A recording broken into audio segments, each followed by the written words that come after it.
આજની આપણી વાર્તાનું નામ છે જેવું કરીશું તેવું જ ભરીશું. સિનિયર સિટીઝન ખાસ જોજો, એક પ્રેરણાદાયી વાર્તા. શિલ્પા વહુ, મને ખૂબ ભૂખ લાગી છે. જમવાનું તૈયાર છે તો મને આપો. હવે ભૂખ સહન થતી નથી અને જમવાનું આપો તો બીજા બધા કામ પતાવી દઉં. શિલ્પાના સસરા બોલ્યા. તેનો દીકરો મહેશ સવારે ઓફિસે ગયો હતો. કેશવજીભાઈ રૂમની બહાર આવ્યા ને બોલ્યા કે જમવાનું બની ગયું શિલ્પા બેટા. પુત્રવધુ શિલ્પા રસોડામાંથી બહાર આવી, અપ ટુ ડેટ થઈને આવી અને બોલી કે પપ્પાજી, મારી પાસે સમય નથી. આજે મારે મારી સહેલીઓ સાથે કીટી પાર્ટીમાં જવાનું છે. એ બધી મારી રાહ જોતી હશે.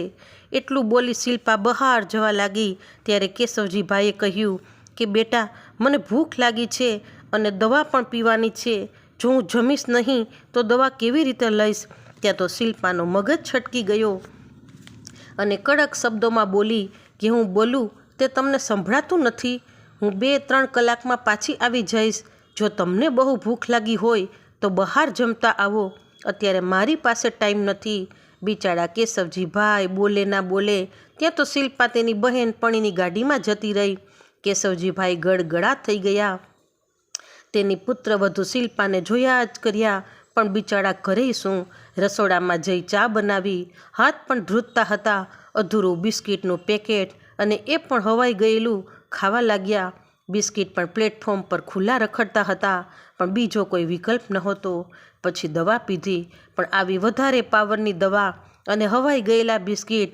ભૂખથી ટળવળતા સિટિંગ રૂમમાં આવી ખુરશી પર બેસી ગયા.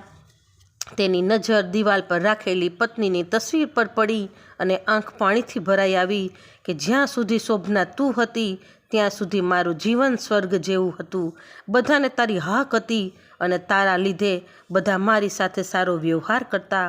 પુત્ર પણ સારી રીતે બોલાવતો, પ્રેમ કરતો. પુત્ર વધુ પણ ક્યારેય ઊંચા અવાજે બોલી નથી. ત્યારે કેશવજીભાઈ બહારના તમામ કામો સંભાળતા હતા અને શોભના બહેન ઘરની બધી જ જવાબદારી સંભાળતા. કામ કાજ રસોઈ બધું શોભનાબેન પર હતું. પુત્ર વધુ પણ સાસુ સસરાને ખૂબ માન આપતી. કેમ ના આપે? પોતાને તો કંઈ કરવું નહોતું. સાસુ જીવતી હતી, પણ પરિવર્તન એ સંસારનો નિયમ છે. બધાનો સમય હંમેશા એક સરખો હોતો નથી. ધીમે ધીમે શોભના બહેનની તબિયત લથડી અને રિપોર્ટ પણ સાંભળતા જે ખુલાસો થયો તે જાણીને કેશવજીભાઈનું દિલ તૂટી ગયું. કેમ કે તે રિપોર્ટ કેન્સરનો હતો. પણ કેશવજીભાઈએ પત્નીની મોંઘી સારવાર કરાવી. ખર્ચની ચિંતા પણ ક્યારેય ન કરી. પણ આ બધું દીકરા વહુને ના ગમ્યું. ઘરમાં ખર્ચા વધતા હતા. સાસુની સેવા કરવાની વાત તો દૂરની, પણ બોલવાનું જ બંધ કરી દીધું. પણ કેશવજીભાઈ અને શોભનાબેન દીકરા વહુનું વર્તન સમજી શક્યા નહીં. તેઓ એવું વિચારતા કે મમ્મીની તબિયતની ચિંતા કરે છે, પણ આ સ્વાર્થી દીકરો અને પુત્રવધુના મનમાં કંઈક બીજો વિચાર હતો. એક દિવસ દીકરો તેના પપ્પા એટલે કે કેશવજીભાઈ પાસે બેઠો અને બોલ્યો કે પપ્પા, હવે મમ્મી બચી શકે તેમ નથી, તો આટલા પૈસા ખર્ચવાની શી જરૂર છે? જો આમ ને આમ મમ્મીનો ખાટલો લાંબો ચાલશે તો બચાવેલા રૂપિયા સાફ થતાં વાર નહીં લાગે. ગરીબ બનાવી દેશો. પપ્પા, તમને ફક્ત મારી મમ્મી દેખાય છે, પણ મારી પત્ની અને બાળકોનું તમારે વિચારવું જોઈએ. કેશવજીભાઈ ગડગડા થઈ ગયા. સ્વાર્થી દીકરાનો ચહેરો જોઈ પણ તેમ છતાં એ હિંમત કરીને બોલ્યા કે બેટા, આ પૈસા મેં આટલા વર્ષ નોકરી કરી તે મારી કમાણીના છે અને બીજે ફાલતુ હું ક્યાં વાપરું છું? આ તો બિચારી સાજી થઈ જાય એવી મને આશા છે. કેશવજીભાઈ બોલ્યા કે બેટા, કેમ આવું વર્તન કરે છે? આજ માં છે જે તમને દુનિયામાં લાવી છે, મોટા કર્યા, ભણાવ્યા, અને આજે આમ? તારી માએ તારા માટે શું નથી કર્યું? પણ સ્વાર્થી દીકરો ઉકળી ઉઠ્યો કે તેમાં કાંઈ નવાઈની વાત નથી. બધી માતા પોતાના બાળકને જન્મ આપે છે, ઉછેરે છે, તેમાં કંઈ ઉપકાર નથી કર્યો. પણ સમજુ કેશવજીભાઈ સમજી ગયા કે માતાનો પ્રેમ પૈસા કરતાં ઓછો થઈ ગયો છે, પણ તે મૌન રહ્યા. હાર ન માની. પત્નીની સેવા પણ કરી. તેને બચાવવા માટે છેલ્લા શ્વાસ સુધી કોશિશ કરી. પણ દર્દ એવું હતું કે 8-10 મહિનામાં શોભના બહેને વિદાય લીધી. પત્નીના ગયા પછી કેશવજીભાઈની દુનિયા જ ખતમ થઈ ગઈ. હવે તો પુત્રવધુ શિલ્પા મોટા અવાજે અને અસંસ્કારી રીતે વાત કરતી અને દીકરો મહેશ પણ ગુસ્સો કરીને જ બોલાવતો. કેશવજીભાઈ આ સ્વાર્થી દુનિયામાં એકલા પડી ગયા હતા. દીકરાના દીકરા આર્યનને રમાડતા. 10 વર્ષનો આર્યન બહુ ફ્રી ન હતો. સ્કૂલે જવાનું, ટ્યુશન, હોમવર્ક, અને આર્યન દાદાને વહાલ કરે કે વાર્તા સાંભળવા બેસે તો પુત્રવધુ ગુસ્સો કરીને બોલાવી લેતી કે નથી સાંભળવી એની વાર્તાઓ, હોમવર્ક કર. પણ એક દિવસ મહેશ તેના પપ્પા પાસે આવી મીઠી મીઠી વાતો કરવા લાગ્યો કે પપ્પા, આપણે હવે ગામડે તો જતા નથી. આપણા મકાન, જમીન બધું વેચી દઈએ તો? સમજો, પહેલાં તો તમે ને મમ્મી જાતા, હવે તમારી તબિયત સારી નથી તો વેચી દઈએ. ત્યારે કેશવજીભાઈએ એક જ ઝાટકે ના પાડી દીધી કે ના, મારે કોઈ મિલકત વેચવી નથી. જમીન મારી માં છે અને મકાન તો મારી સંપત્તિ છે. ત્યાં તો શોભના ગુસ્સાભર્યા અવાજે બોલી કે પપ્પા, અમારે પૈસાની જરૂર હોય, બધું વેચી દો તો નવો ધંધો શરૂ કરીએ. અને ક્યારેક એવું પણ બને કે આપણી મિલકતમાં બીજા હક કરી જાય. ત્યારે કેશવજીભાઈને વાત ગળે ઉતરી કે સાચી વાત છે, ધ્યાન રાખવાવાળું કોઈ છે નહીં. વધારે સમય ભાડે દેવામાં કોઈનો વિશ્વાસ ના કરાય. એવું વિચારી મકાન અને જમીન થોડા દિવસોમાં વેચી દીધા. જે પૈસા આવ્યા તેમાંથી થોડાક પોતે રાખ્યા, બાકી બધા પોતાના પુત્રને આપી દીધા. દીકરો અને વહુની તો ખુશીનો પાર ન હતો, કેમ કે હાથમાં રૂપિયા આવી ગયા. પણ જુવાનીના મોહમાં શોભના એ ભૂલી ગઈ કે આ મારા ઉઠલ પાણિયા જેવો પતિ આ બાપ દાદાની મિલકતના પૈસા વેડફી નાખશે. મહેશને જુગારની ટેવ હતી. શોભનાને સારી સાચવતો, એટલે શોભનાને ક્યારેય આ આદતનું ભાન ન રહ્યું. થોડા દિવસ તો આનંદમાં આવીને શોભના કેશવજીભાઈને વ્યવસ્થિત સાચવતી, પણ ધીમે ધીમે વર્તન બદલાતું ગયું. હવે તેને કેશવજીભાઈનો 2 ટાઈમનો રોટલો પણ ભારે લાગવા લાગ્યો. અને રોટલો તો શું, ચાના ને દવાના પૈસા પણ ખટકવા લાગ્યા. કેશવજીભાઈને પગનો દુખાવો અસહ્ય હતો, પણ ગુંગળાઈને બિચારા બેઠા રહે છે. દુઃખ અને સમસ્યા શેર કરી શકતા નથી. આજે બિચારા સવારના નાસ્તા માટે રાહ જોતા હતા, પણ શોભના કલાકનું કહીને ગઈ અને 3 વાગે ઘરે આવીને મોઢું મચકોડતા અને વાસણ પછાડીને કેશવજીભાઈને જમવા આપ્યું. આજે કેશવજીભાઈ ઉદાસ હતા, એટલે દીકરા મહેશને કહ્યું કે બેટા, મારે થોડાક પૈસાની જરૂર હતી, એટલે હું બેંકમાં ગયો અને જ્યારે મેં એકાઉન્ટ તપાસ્યું ત્યારે માત્ર 200 રૂપિયા હતા. તે રકમ ક્યાં ગઈ? આવું કેમ થઈ શકે?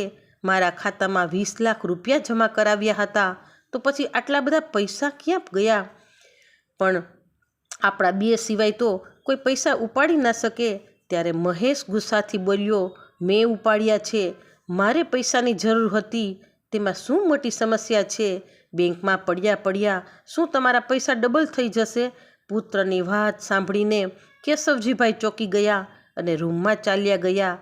પોતાની પત્નીની તસવીર સામું જોઈ ઉદાસ હતા કે આજે મારી સાથે છેતરપિંડી થઈ છે. હવે તો પુત્રવધુ પણ કેશવજીભાઈ સાથે હદ કરી કે પપ્પા, રસોડામાં ગંદા વાસણ છે, તે ધોઈ નાખો ને, આજે મારી તબિયત સારી નથી. પણ કેશવજીભાઈને આનંદ થયો કે શોભના પણ મારી દીકરી જેવી છે. આજે તેની તબિયત સારી નહીં હોય એટલે મને કીધું. પણ આર્યનને આવું ગમતું નથી. તે તેના દાદાને ખૂબ પ્રેમ કરતો. હવે તો શોભના એક પછી એક કામ કેશવજીભાઈ પાસે કરાવતી, આર્યનને પણ ટોકતી અને રૂમમાં મોકલી દેતી. કેશવજીભાઈ ધ્રુજતા હાથે કામ કરી દેતા. અને એક દિવસ એવો આવ્યો કે કમરના દુખાવાના હિસાબે કેશવજીભાઈથી ઉઠાતું પણ નથી. હાથ પકડીને ઊભા કરવા પડે છે. એ તો શોભનાને સસરાજીની સેવા કરવાની, રોટલો ટીપવાનો અને સારવારના પૈસા ખર્ચવા એ મોટો બોજ લાગવા લાગ્યો. પતિ પત્નીએ નક્કી કર્યું કે પપ્પાને વૃદ્ધાશ્રમમાં મોકલી દઈએ તો. મારાથી આ બધું નથી થતું. કેશવજીભાઈ વૃદ્ધાશ્રમમાં જવા તૈયાર નહોતા. આર્યનને પણ તેના દાદાને દૂર થતા જોતા રડવા લાગ્યો.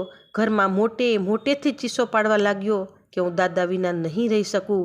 પણ આર્યનની એક ન ચાલી કે ન કેશવજીભાઈનું ચાલ્યું કે ન આર્યનનું ચાલ્યું અને શોભનાનું ચાલ્યું. નાલાયક પુત્ર અને પુત્રવધુ પિતાને વૃદ્ધાશ્રમમાં મૂકી આવ્યા પછી ક્યારેય વૃદ્ધાશ્રમ તરફ જોયું નહીં. બંનેને એવું લાગતું કે આપણા પરથી બોજ ઉતરી ગયો છે. પણ આર્યન દુઃખી થઈ ગયો હતો. આ વાતને 10 વર્ષ વીતી ગયા. આર્યન મોટો થયો ને આજે વૃદ્ધાશ્રમમાં દાદાને મળવા આવ્યો, પણ દાદા તેને ઓળખી શક્યા નહીં.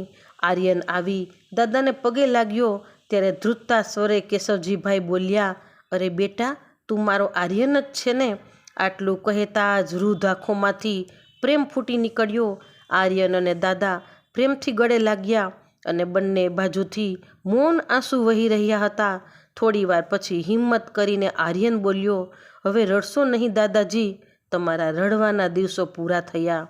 તમે આજે મારી સાથે તમારા જ ઘરે જશો. ત્યારે કેશવજીભાઈ બોલ્યા કે આર્યન, હવે તો આ વૃદ્ધાશ્રમ જ મારું ઘર છે. મારે હવે મારા દીકરા અને પુત્રવધુનું મોઢું જોવું નથી. યમરાજા લેવા આવે તો મને વાંધો નથી.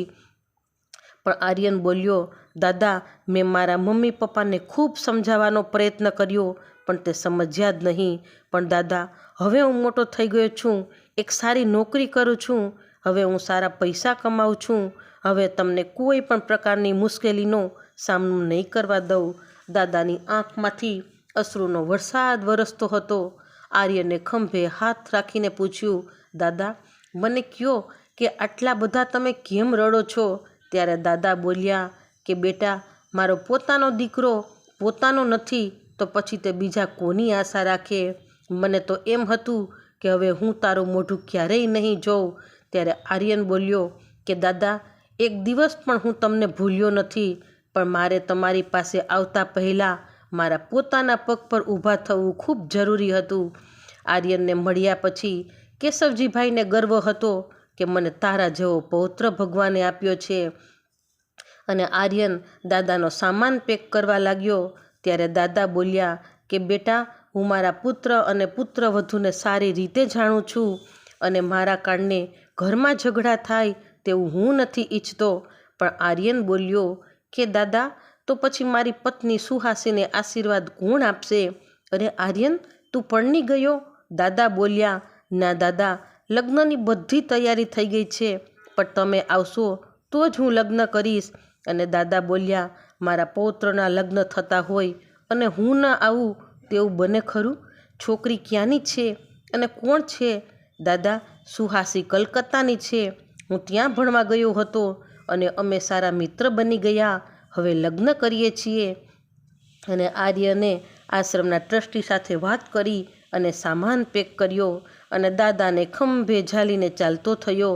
આર્યન તેની કારમાં બેસાડી દાદાને ઘરે લઈ ગયો. આટલા વર્ષે ઘર જોઈ દાદાની આંખો ફરી ભીની થઈ ગઈ. દાદાને જ્યારે ઘરમાં જઈ જોયું તો પુત્રવધુ શોભના ઉદાસ હતી. દીકરો મહેશ પણ પોતાના બેનામી ધંધાના હિસાબે જેલમાં હતો. આજે શોભના ઈચ્છતી હતી કે આર્યનને સુહાસી સાથે રહે તો કેવું હર્યું ભર્યું ઘર રહે. એકલા તે કાંઈ જિંદગી છે? પણ યાદ રાખજો, જૈસી કરની વૈસી ભરની. છતાં કેશવજીભાઈએ જ્યારે મહેશના જેલના સમાચાર સાંભળ્યા તો ખૂબ રડવું આવી ગયું. ગમે તેમ તો એક બાપ છે. કહેવત છે ને કે પુત્ર કપુત્ર થાય પણ માવતર કમાવતર ન થાય.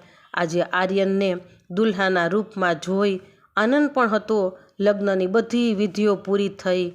આર્યન તેના બધા મિત્રોને દાદાનો પરિચય કરાવતો હતો. બધા દાદા સિવાય આર્યનને કોઈ દેખાતું નહોતું. આ બધું શોભનાને નથી ગમતું, પણ દીકરાના લગ્ન એટલે કાંઈ બોલાય તો નહીં. પોતાનો ગુસ્સો મનમાં જ દબાવી લીધો.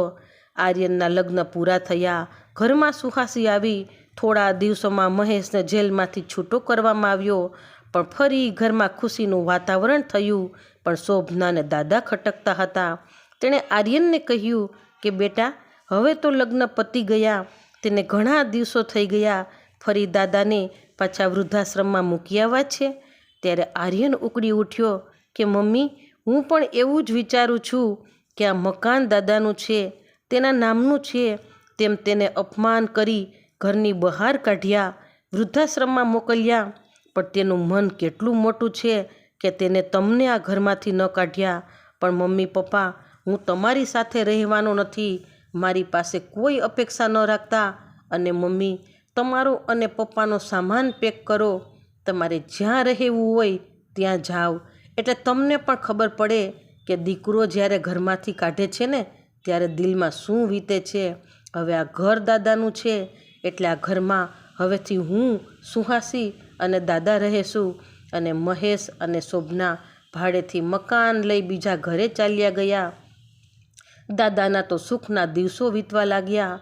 સુહાસી રોજ દાદાને પૂછીને રસોઈ બનાવે. રાત્રે ત્રણેય જણા સાથે હસી મજાક કરે, દાદા વાર્તાઓ કરે, પહેલાંના જમાનાની વાતો થાય. આજે મહેશ અને શોભના ભૂતકાળને યાદ કરે છે. ખૂબ પસ્તાવો થાય છે.